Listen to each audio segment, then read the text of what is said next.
Hey guys, HDV here and welcome to a brand new video. Today we've got some pretty cool things to go over, miscellaneous Pokemon updates and events. We also have some new Pokemon Legends Z8 updates to take a look at, as well as some new rumors for the upcoming Pokemon game. But not only that, we've got some pretty big hints about when the Nintendo Switch 2 is going to be released. A lot of things to break down today, so if you're excited for the video, drop a like down below, leave a comment, subscribe if you're brand new, and let's get into the video.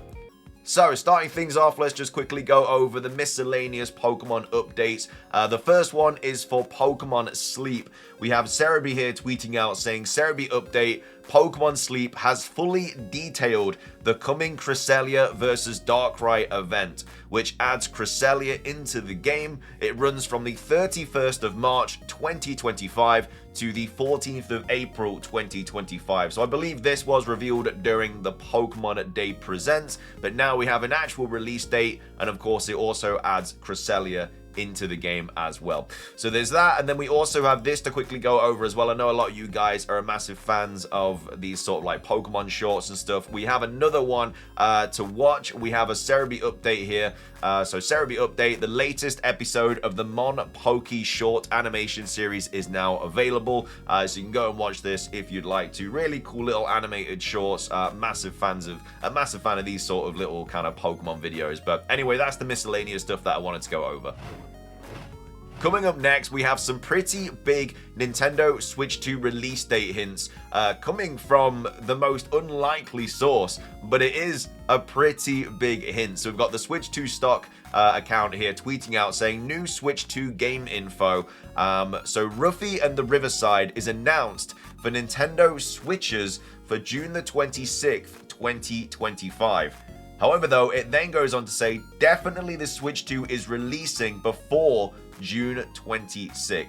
So I guess it's the way that you kind of acknowledge this post, but basically what the actual kind of quote is one of the best platformers of 2025. Ruffy and the Riverside announces June 26th release date on PC and consoles. So this was posted on the 19th of March 2025, saying German indie studio Zoc Laboratories and US publisher Pfeifen Games are ready to announce the release date of Ruffy and the Riverside. So the hand-drawn 3D platformer is jumping onto PC, so Steam and Epic Games, PlayStation 5, Xbox One and Series X, and Nintendo Switches on June the 26th, 2025.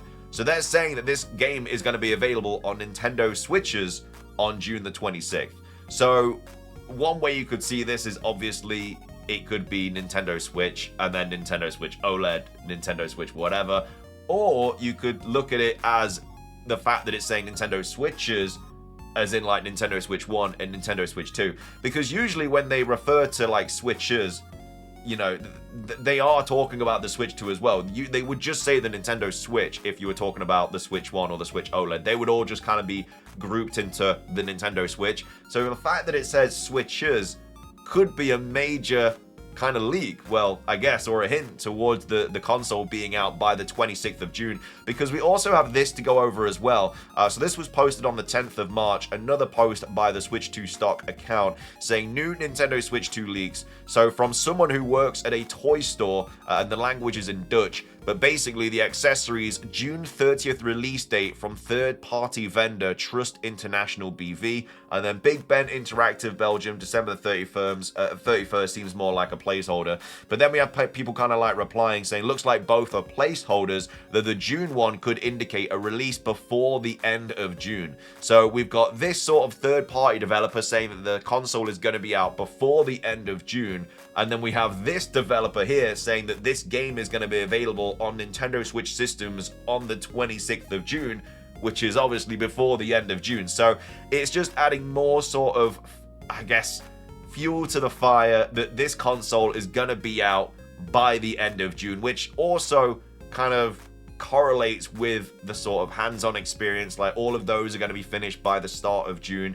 Again, 2nd of April is less than 2 weeks away. We're going to find out the release date then, but It'd be nice to know before that, just so we can get even more excited. But yeah, it's looking more and more likely that it is going to be at least somewhat of a June release date for the Nintendo Switch 2 console. What are your thoughts, though? Do you think these are just massive coincidence and the placeholders are just there as a coincidence, or do you think it is all just like kind of coming together as the release date for the Nintendo Switch 2?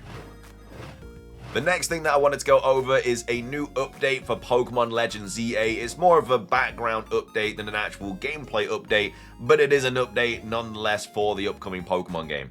So we've got Centro Leaks here tweeting out saying it's been revealed that Pokemon Legends ZA is being directed by Toshigi Haruka. Hope I got that name right.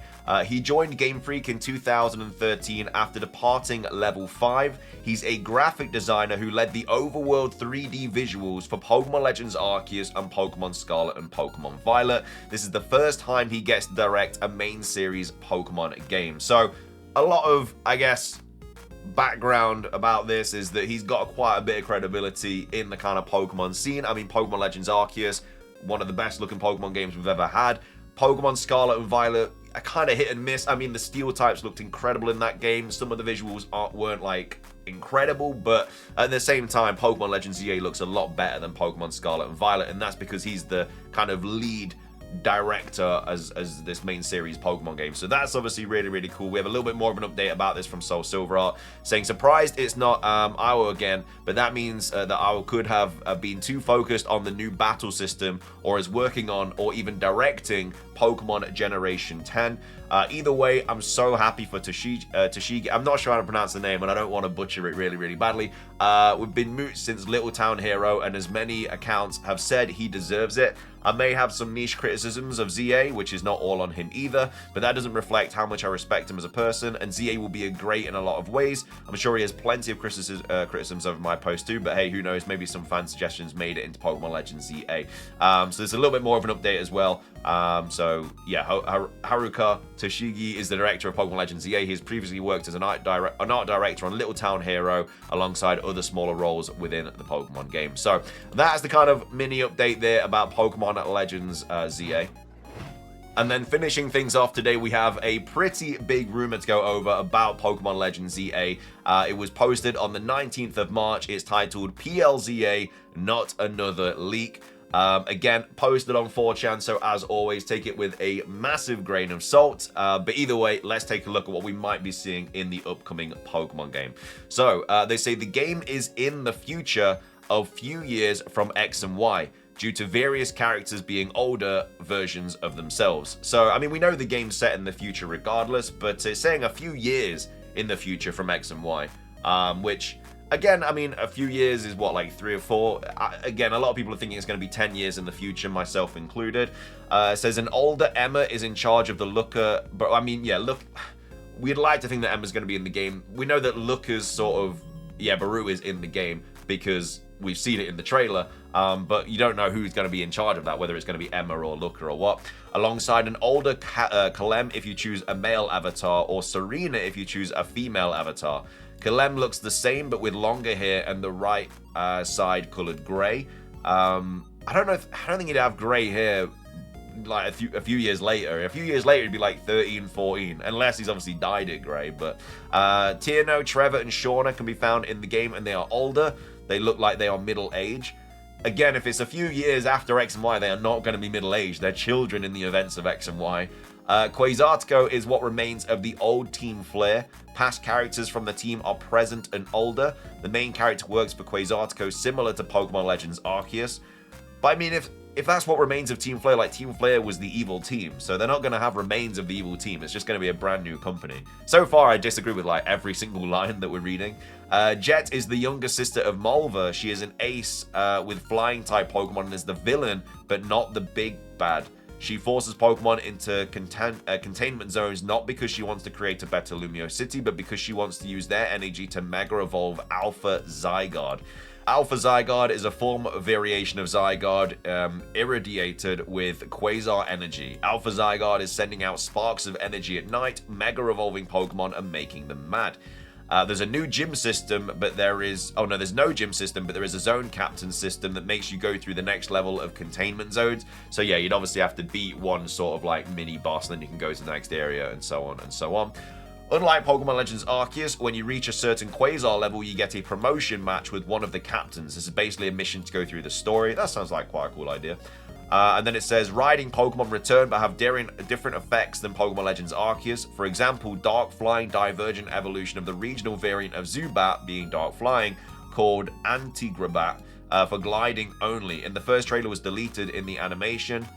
Functions similar to Breath of the Wild. Again, I cannot see us getting rideable Pokemon in this game, just simply because we know that there's already loads of features put in place instead of rideable Pokemon, like the taxi service. We also know we can climb buildings by teleporting up there. We know we can glide from building to building with the Rotom phone. There's no reason to have rideable Pokemon. And then it says, other promotions to higher levels in Quasartico give you technologies to explore the city instead, like the roof teleport. 7 new Pokemon, so 5 are going to be Poke-Ride and 2 new legendaries. 29 regional variants. That's a little bit too many. I mean, there's no way we're going to get 29 regional forms. They seem to be stepping away from regional forms, which is why we only got 2 in Pokemon Scarlet and Violet. And then it says 17 new Mega Evolutions as well. But it doesn't say what they are. But anyway, that is the first part of the rumor. And then the second part of the rumor carries on. It was posted a little bit after, saying 29 regional variants, 17 megas. The starter encounter even is set during your first hour in Pokemon Legends ZA, and you run into them accidentally because they are running away from a young female Pokemon professor at Quasartico, Professor Nymphia. And then the starters have a regional variant due to the fact you are forcing them into a new environment. Again, the word forcing them into a new environment sounds quite bad. I think they're literally just going to spontaneously evolve into a new regional form like they did in Pokemon Legends Arceus. Like, they didn't have to adapt to the surroundings. They just not spontaneously, but they kind of did it like straight away. And I think that's just going to be the same situation. I mean, they might get Mega Evolutions. We don't know really. I'm still on Team Regional form, but at the end of the day, it could be anything. Grass Poison from Meganium. I mean, that's already... Like, we don't know the typing of Meganium, but Grass Poison is just so unlikely. Like, why would it become Grass Poison and then just randomly get Disarming Voice, which it's never been able to get? If it learned something like, I don't know, Acid or whatever, then maybe it, you could see that, oh yeah, it's probably going to be a Poison type. But we already know that it gets Disarming Voice. Like, there's got to be a reason they've given it Disarming Voice. It's probably because it's going to be Grass Fairy. Whether it's a Mega Evolved Grass Fairy or a regional form Grass Fairy, it's going to be Grass Fairy. Fire Psychic Emboar, and then a Water Ghost for Alligator. No Mega Evolutions for them, but Megas for the original Kalos starters. You can find them in the wild in different areas, but you have to obtain their Mega Stones through quests. It says along the Megas, there are Kalos starters, Stunfisk, Delcatty, Alpha Zygarde, Meowstic, different for genders, and Jinx. Not a great selection there. Mega Evolution is a time meter that powers up your Pokemon, but also the range and shape of your attacks, making them wider or with a column effect. So yeah, I mean, with Mega Evolution, that's probably going to be the case where your attacks do more damage. They have a wider kind of AoE, and yeah, they're probably going to be able to use them quicker or something like that. Like, there's got to be some sort of advantageous situation to Mega Evolve. It says Metronome is back. It's a slow move but funny to use for the random effect. During the night, Lumiose is way more difficult due to a lot of rampaging Pokemon. An old Diantha helps you during the last part of the game, and then the daughter of Diantha, called Stellaria, is the true final boss of the game. So, yeah, I mean, I didn't agree with like the first 4 or 5 lines. It kind of just got progressively worse. I mean, 29 regional forms is just not going to happen. And then as well as that, Grass Poison Meganium, there's just no evidence to suggest that. I mean, there's no evidence to suggest like what the other starter typings are going to be, but with Meganium specifically, like, it's very likely to get some sort of fairy kind of addition to its typing, just simply because it now gets Disarming Voice. That's all we can really go off, but it's more likely to be Grass Fairy than Grass Poison. So I'm calling this completely fake. Do not think this is true in the slightest. But let me know your thoughts on this rumor and everything else that we've covered today. What are your thoughts on the Legends ZA update? What are your thoughts on the Switch 2 potential release being around the before the 26th of June? It says it's releasing before the 26th of June here. So again, what are your thoughts on the June release date? And then also your thoughts on everything else that we've covered today. But thank you so much for watching. If you enjoyed, drop a like. Let's try and hit 500. Like I say, leave a comment, subscribe if you're brand new, ring the notification bell. Have a fantastic rest of your day. And until next time, peace.